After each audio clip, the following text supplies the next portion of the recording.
Today, I will be showing you a particular technique that helps you to wrap your Betula or Birkenstock without crease. Hi, my name is Odrole Mojibola, and I am still your shoemaking made easy to do. Tutor. Today, we are not going to be cutting patterns, and we are not talking marketing or sales. We are basically looking at a technique that works perfectly well as a beginner in case you want to wrap your Betula. So, in case you don't know, we always make shoemaking easy and simple on this channel. We want to help you to create new stream of income.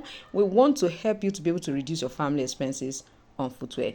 At this point, of course, we have already started, and I'm sure you want to really see more. Do you really want to see the technique? Sit with me, and I'm gonna be right there. Yes, the first thing you need to do when it comes to wrapping, your either your Birkenstock or this kind of Betula kind of sole, the first thing I want you to always take cognizance of is the stretchy part of your leather. So if you find out that you see that this is stretching, but if you look at this other side of it, it stretches more. So please don't place your wrapping process like this. Since you can see that this one is stretching more, don't place it like that. So come to this other side, you will discover that this is stretching more.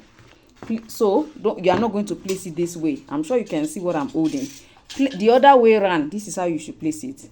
So you need the side that is not really stretchy to be, this vertical part, this long part. I'm sure you get what I'm trying to say. So if you look at this, you find out that this part is stretching.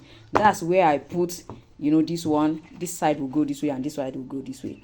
Now, the reason is because if you choose this too stretchy part for this part, it will really be a bit difficult for all of these very curvy parts when you want to actually wrap them.